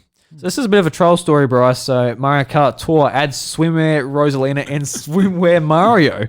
And this is one of the most exciting things of the decade. Oh, yes. So we've got a swimsuit Rosalina in a Mario Kart Tour, and unfortunately for you thirsty people out there, it just looks like a pretty standard summer dress with a star sprites on it. So it's not too exciting, but if you are feeling especially thirsty and you haven't smashed your Samsung, Fire Emblem Heroes has an update, which is something. So I'm going to read it from Nintendo Enthusiast, and I'm going to read it from Nintendo Enthusiast. Fire Emblem Heroes has a new season beginning July 7th, and the official website details everything going on in patch 4.7.0 in the RS raids. The auto dispatch feature will be available to dispatch one raiding party, but instead of manually attacking another players Arthur's keep defense team, the raiding party will automatically battle a computer-generated team of opponents instead. Auto battle dispatch will be usable 3 times per season. This feature comes in addition to new weapon skills and weapons to define the other assorted changes. However, the only thing is the thirsty internet has noted about this update is how sexy everybody is looking, including Byleth and Rhea. So it goes on just to show like artwork of all the characters, and that Byleth is just big boobs and a bra and just wearing a bikini. So the thing is like I love how they're reporting on this, but to be completely honest with you, every summer update for Fire Emblem Heroes has kind of been like that, and I think it is for the most case in all gacha games. Is they're all usually swimsuited and heavily fan service because it brings in a lot of cash. And So I want to roll the sexy one.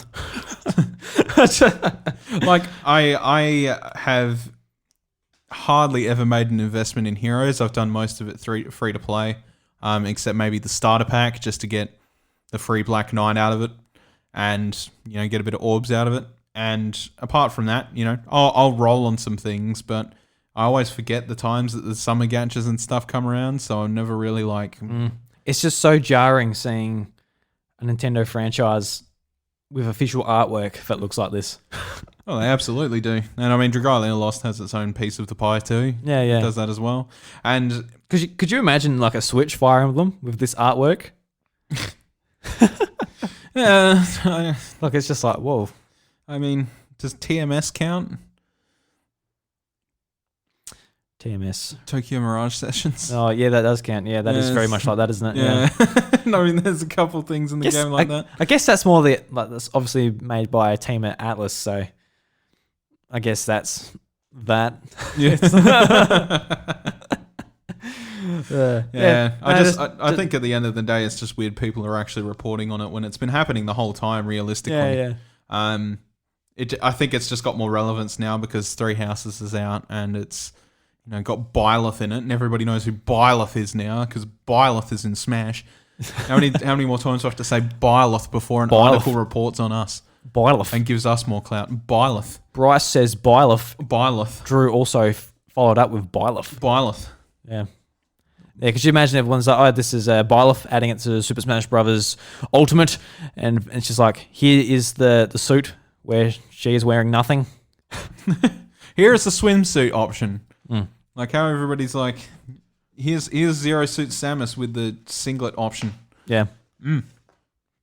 Yes. Here's shorts shock. Beautiful. Yeah. I mean, just for people that are like, oh, it's just objectifying females. They do objectify the males as well. So absolutely. It's even Steven. Yeah, there's no difference in the males either. Like, yeah. And they've not been shy about that. A lot of like I guess anything that's sexually provocative, in terms of swimwear, I guess has been very much on the males multiple times. Because it is a thing in like Japanese role playing games when like the women are in nothing and the men are like in full armor. It's like, all right, that's a bit silly. It is, yeah. But I mean, at the same time, I think they've been, especially in recent times, there've been a lot more equality about that. Yeah, a bit more aware of like what especially people think of it. Yeah, especially in terms of like anime in general. Like, there's a lot of shows like God, I can't remember their names. There's one about volleyball, and then there's Yuri on Ice as well, and stuff like that, where they do a lot of that sort of man servicey type, right? Yeah, type deal.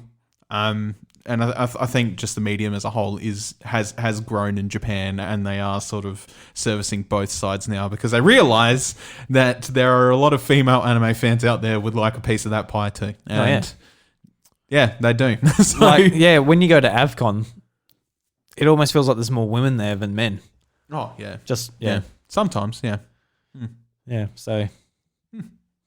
That's that, I guess. That's that. Yeah. That's that. Swimsuit season for Nintendo's gachas, everybody. Welcome to the real here story. in Australia. It's very cold. You're not going to see me in a swimsuit anytime soon.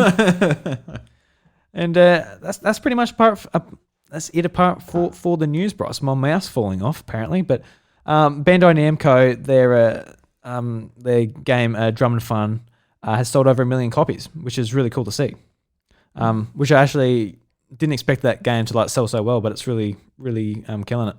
That's a game where I just really wanted to buy the drum accessory, but you could only get it from Japan. So getting it from PlayAsia was pretty expensive, like $130 without shipping. And I really love drumming and just rhythm in general. So I was like, I really wanted that. I ended up just getting the game just downloaded. But it's a really cool game. Has Pokemon DLC packs and that you can buy, Nintendo music you can drum to. Pretty cool. Ugh. $130 for a drum accessory. Yeah, well, that was at launch. Maybe it went down in price. Haven't looked. Nah, you'll find there'll probably be people that'll scout the shit out of it. No, I'm sure there will be. Mm. There's always someone trying to exploit something. Look at the Animal Crossing switches. As much as they're trying to keep up with the demand, a bunch of people have had their shit refunded on them now too. Like people that have pre-ordered them through Dick Smith's and shit. They'd been given options for refund. Right.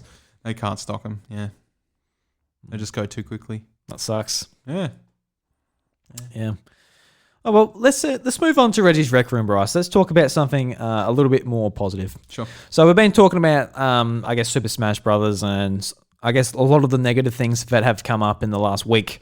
But Bryce and I have had a lifetime of just like awesome Smash Bros experiences, whether it's traveling to play it or just playing it together. Absolutely. So, Bryce, let's enjoy the rest of our pretty flat beer and join Reggie in Reggie's Rec Room. Oh yeah. Hi, Nintendo fans. Reggie here. Hey, Reggie. Thank you for your never-ending support.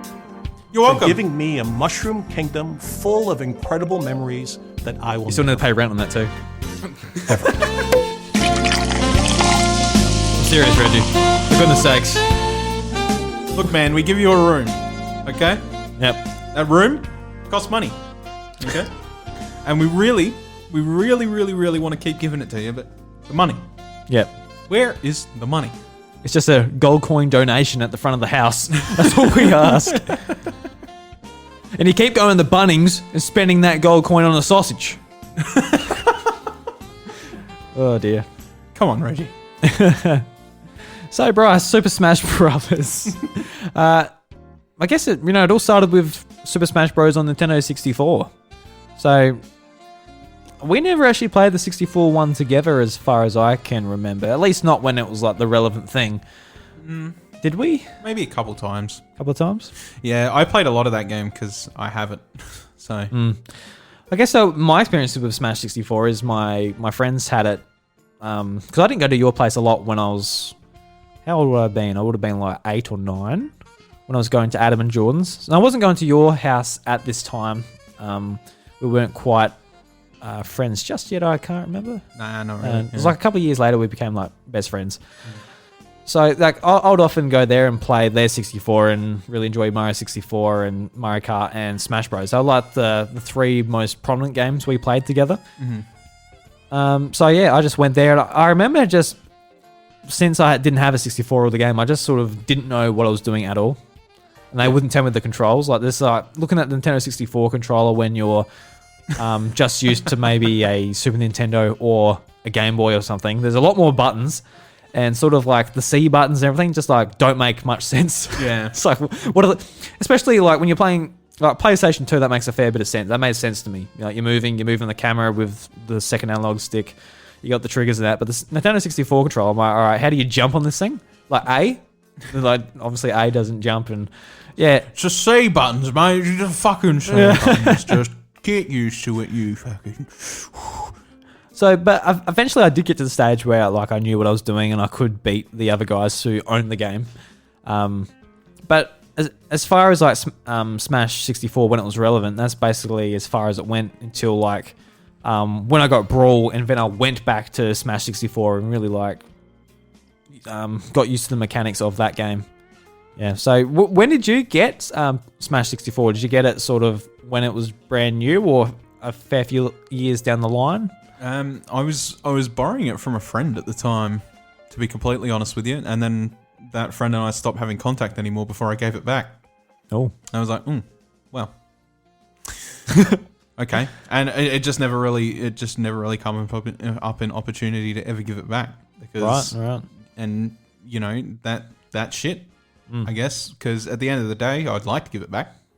I've had it all this time, and I've never been one to, hold on to those things if they're not mine. Don't share their name on the podcast, but does their name start with this letter? Yeah. Okay, I know who it is. Yeah. Yeah. Yep. Okay. So it was a situation where it was like, okay, well, I guess we're not friends anymore because they moved schools at the time, and they never kept contact with me, so I never had the opportunity to give it back. And then I found out years later that they were accusing me of stealing it, and I'm like, no, you just never fucking called or wanted to see me anymore. Okay, so yeah, never happened. So I've still got that copy. If you want it back, person who you know who you are, you're more than welcome to have it. It's been sitting at my house this entire time. Why, when they said, oh, you stole it, and you're like, oh, no, I didn't, you just never asked for it back, how come you didn't give it back to him then? Because I heard it through her girlfriend. Through his ex-girlfriend. Right. Yeah. Oh, ex-girlfriend. Yeah. But he also accused me of stealing a bunch of other things too, which I never did. Smash Brothers is the only thing of his that I actually have left. So if he wants it back, he can have it back. And I was never holding on to it for a specific purpose. You know? I just have it, so he can have it back. Right. Anyway, so that's the copy of Smash I have. It's there at home. It's been in my game collection for however long, and I used to play it all the time. But then I moved on to Melee, and Melee wasn't that long after I had that, and after I lost contact with him, so it's not like I was pining to keep it. Melee was obviously a better game, but I will sort of go back on that anyway. I think with the original Smash, the big thing for me was it was all these characters just coming together and fighting, and then you had the oddity like, who the fuck is Captain Falcon and Ness? Yeah, that was a big one for me. What the fuck are these two things? Because I played a lot of Super Nintendo, but I never owned one myself, and most of my time was spent on Mario games. So I had no idea what the hell those characters were. Unlocking them was a real treat, and trying to figure out who the fuck they actually were. And yeah, it was just a whole thing. A lot of us played it, and we all had like a lot of fun competing and fighting each other and all that stuff. And yeah, it was great, and it sort of just kept on going on as time went on. And yeah, now what I'm thinking, I remember like back then I was playing. I loved Mario and I loved Pokemon, but at that time I hadn't played Zelda yet, so Link was a new character to me, and there was obviously like, who the hell's Ness? Like, it's just this boy. Like, you're just like, there's the boy. Don't know anything about Earthbound or anything, and Captain Falcon, you're like, oh, it's the man that punches, and it was just really cool to see like Yoshi and Pikachu. Like, they were like the two characters was like some of my favorites as a kid. Seeing them come together and just being able to play with them in the same game, that was just a novelty in itself. Let alone just like with Star Fox, like I knew who Fox McCloud was, but I never really played Star Fox 64 at the time or anything. So it was just like a huge introduction to a lot of characters and franchises that I didn't know before. And I think that's one of the biggest things about Smash in general. Yeah. And it really brought Fire Emblem sort of back in the limelight and everything as well. Yeah, definitely, yeah. Once that sort of come through in Melee. Did you? No, you didn't play. You didn't play any Melee, really, did you? Oh, I did. Like, it was pretty much just at your place though, because like I didn't know anyone with a GameCube. Yeah. So it was only like a few times before Brawl came out that at your place. I remember when you just got your DS Lite, and you got the blue one, so a blue colored one. What was the white one? Because they're powder blue. I went through 3 powder blues and got the white one because they're all fucked. Because I remember going to your place, trying out your DS Lite. I'm like, oh, this feels great, looks great. And I went back to my original DS, and I actually like, hey Bryce, did you do something to my DS because it's so dark? Like I didn't realize the screens were that drastic. Because I went back to my DS, and I'm like, oh, like the screen was so dull, and that was it. I'm like, oh. As a kid, I'm like, I'm gonna have to get a DS Lite, and $200 as a kid's like, might as well be $5,000. Yeah, exactly. Yeah, so that's when I started actually like, all right, I'm gonna save it up, and get a DS Lite, which I eventually did months later. But yeah, we were playing Smash Melee that night, and it was like, it felt so weird because I was so used to playing the 64 version that it was like the next gen leap, like overnight type of thing. Yeah. And I dare say a lot of kids that got into gaming maybe halfway or a bit later experienced that, whether they started off with an NES and then like, oh, here's a 64 just out of nowhere, for example. Yeah. Like just that leap's like, holy shit, like the original Legend of Zelda to Ocarina of Time. Oh, you're getting the phone call, Bryce. I am getting a phone call. You in trouble? Nah, I'm not in trouble. Keep talking. Yeah, so like just the leap and just being able to play like with different characters, like Ganondorf, all right, and playing as him and trying it out, and yeah, it was just a really quite interesting just from that perspective. In hindsight, probably Melee's probably my least favorite, but it does come down to just it's the one I spent the least time with. So some of those mechanics now I'm just not as familiar with. Yeah. Whereas to be honest, it's probably one of the most popular Smash Bros games in the series, especially for the more competitive people that like their wave dashing and all of that type of stuff. Yeah. Yeah. And I never really got into any of that either. And I think the big thing for me was when Brawl came around, I was more impressed about the upgrade than it was about the loss of these features. But a lot of people didn't see it that way either. Yeah. But Brawl was our big time for Smash. You know, that was when we spent countless hours on Smash, always doing new things, and sort of we even went and competed at AvCon. And, Well, even before then, there was a Nintendo Connection tour at Adelaide at one of the shopping centres, and which we both sucked at. Yeah, I can't quite remember what I did. I remember you I literally had the game for 2 weeks. That was my first Smash Bros game I owned. Yeah. I got to second round and lost. But basically what the Connection Tour was, it's like a small area inside of the shopping centre, and you could go and play the latest releases on Nintendo DS and Nintendo Wii in 2008. And they also had a Smash Brawl tournament, and we entered it and pretty much just hung around in this area all day, just playing like whatever game was out in 2008. Yeah, that's right. Yeah. And we had a blast. Like we went up there just especially for this, which was probably like where people actually live in Adelaide, live in the city, probably just went there and going, oh yeah, just play it for like 5 minutes as they're walking past. Yeah. But we actually like made a real trip to get there. Got motel rooms and everything. My mum was really cool about it. Took us up there. Yeah, yeah. But I guess just to lead up to Super Smash Bros. Brawl, the Wii was the first console I owned, so I could actually finally like buy these games for myself. And Mario Kart Wii only came out like a few months before Brawl, and I was so excited about Mario Kart Wii. I was anticipating that game so much. Mario Kart DS was one of my all-time favorite games, and sort of all my hype was going towards that. And I knew Smash Bros was coming out soon, and it sort of like snuck up on me after Mario Kart Wii, and that just I couldn't stop playing Brawl. I absolutely love the game. I fell in love with it, and especially with our friendship, Bryce, and how we caught up and played it all the time. It just like gave us a bit of an edge just to keep on playing it. Yeah. Like, you know, we'll play it, get a little bit better, and eventually that led to going to Adelaide, doing more sort of tournaments and that as kids. Never really did any good. We had some moments where we went all right, but yeah. I think we got the semis in duos. Yeah. Which was good. And we lost because I had a glitch, and that sucked. You and your bloody Sheik. Yeah, the Sheik friggin' ledge glitch with the throwing fucking needles. Yeah, he was at the ledge. He was charging up his throwing needles, and it clipped him through the edge, and he fell off. And he's doing his needles so he can't jump or anything. Yeah, so just fell to his death.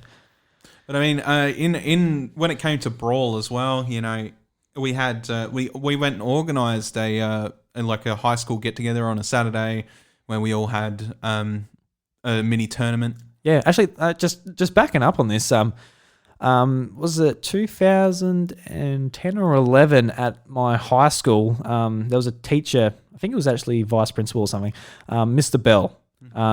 He was just a really nice teacher all throughout my high school. And one day he was like, "Oh, I want to organise like something to do during lunch times." I'm like, "Oh, you should get a Wii." Yeah, it's just like, oh, all right, yeah. It's like, you know, I guess his mind automatically went to Wii Sports and that, and that's what comes with the Wii. So already set. He's like, oh, well, what else should I get with it? And me, as a big Smash Bros fan, I'm like, Smash Bros, for the love of God, please. And I said, you know, you need to get proper controllers. So we got like some of the Wii Virtual Console controllers, which was better than nothing. Yeah. So like a lot of times when I'll go in there at lunchtime, I would like nab those controls straight away, and other people would be stuck with the sideways Wiimotes. It's just really funny. But it was funny because he did pick up like secondhand Wiis from EB Games. So they were like pretty busted. Yeah. And like the case for Super Smash Bros. Brawl was just like, it looked like it's gone through a house fire or something. Like it was just, but it all worked. And it was so much fun. Yeah. And I think was there 2 Wiis or was there 3 Wiis? Let's just say 2 Wiis. But so there was like 2 TVs going on, and I was going in there every lunchtime with our friends, and we're playing Smash Bros. And it was really cool because I was able to experience it with people that weren't Nintendo gamers and weren't into Brawl at all. But they would come in and they're like, oh yeah, let's play video games, let's have some fun. So a lot of those people got to sort of play Smash Bros. And learn about Nintendo characters that weren't Mario or Pikachu or even Link. Yeah. Like they'd be like, who the hell's this guy? I'm like, oh, that's Ike from Fire Emblem. And it's like, oh, so they play as him, and Ike's pretty beginner friendly, so they'll just be smacking his up B all the time. Just, hiya, boof, hiya, boof. So, all right, stop doing that, Ryan. It's annoying. Yeah. Yeah. And that's when I started using actually King Dedede, because it's just so hectic. Yeah. So I'm just like, all right, let's get the hammer out. Get the Let's big boy. Get the big boy. And yeah, it's just such a great game. I think of those memories so fondly. And that little community sort of carried on until Smash 4 as well. And I mean, you know, with the announcements leading up to it and stuff like that, but it didn't really stick around as long. Yeah, well, Smash 4 came around in 2014, and I left my last year of school was 2012. Yeah. So I guess, you know, just naturally people move on. That was also the year after a lot of people my age had their gap year. So 2014, a lot of our friends were already moved to Adelaide or moved to wherever they're going. Yeah. So we didn't have that local, I guess, community to play with. So it just ended up being us. So it was just us, and Yeah. it in some ways it was unfortunate because like Smash Bros. Smash 4 was just excellent. Yeah. Yeah. I would even argue it might be my favorite Smash Bros. In a lot of ways. Even though Ultimate is The ultimate. the ultimate one, and it is just basically layering stuff on what Smash 4 was. But some of the changes they made, don't know, I miss now even. Yeah. Even like some changes to some characters. Most of them were good, don't get me wrong. But just getting rid of trophies and rid of like some of the modes that were in Smash 4, just, you know, kind of miss them. Yeah, that's true. And they're just, I hope they do get updated through an update. But I think we're kind of past that point. point where they're just adding in modes. Like we got like home run contests and stuff like that back.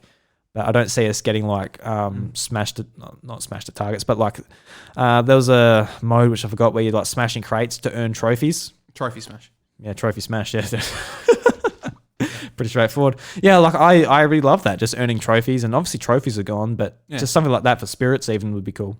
Yeah. Yeah. All right, Bryce has given me the sign I am to giving wrap you the up. sign. You don't have to be so sneaky about it, Bryce. You can. We're at Ultimate now, and we talk about it all the time, so I don't think it really needs to be said. And besides, I gotta go pick up the family anyway. So right. But yeah, no, Smash in general has been a huge part of our lives. And I think that is the main takeaway from this, and why it's such a heartbreak to see these things happen within the community. And it's just good to remember the good times about Smash and what exactly it was about. And I think a lot of people think that way as well. A lot of people, there was even that documentary about Melee back a few years ago about the whole community surrounded around that, and how they were just Smash Brothers fans. And they come to this point, they gained a bit of fame, and you know, and unfortunately, that's not worked out very well for them because they've done stupid things with that fame. But at the end of the day, Smash Brothers is just a fun game, ladies and gentlemen, and it has persisted as long as it has. And you know, we can still count on talking to those people that we played back in the day to play Ultimate and still have the same amount of fun for what it's worth. Yeah, absolutely. Like it's about the game, and now that the community is, I guess, pretty much reset, let's build it up again to be something that was better than it ever was. Absolutely. Yeah. All right. Everybody, thank you very much for listening to the House of Mario episode 149. If you'd like to follow us on the social medias, you can follow me at iDrewby, you can follow the show at the House of Mario, and you can follow Bryce at IVRevan. Correct. And I will suggest, if you're going to follow us any week, please be this week, because that is where you're going to be able to be kept updated with our live show for episode 150. Absolutely. It'll be happening next week, Monday, 8 o'clock Australian Central Standard Time. Yep.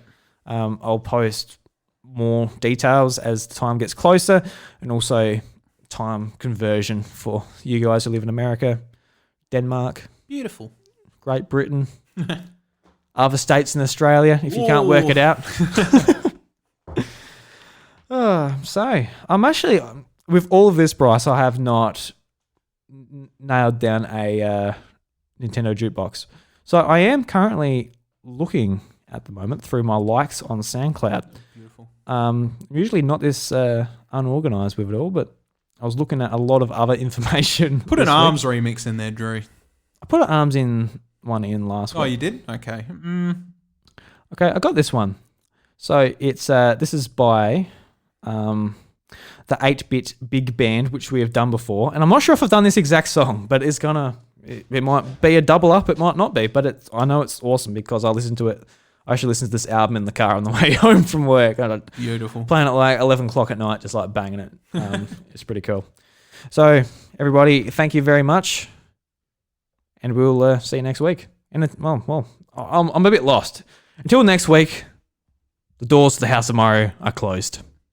Oh, I've got that turned down. Let's try again. Catch you later. Bye.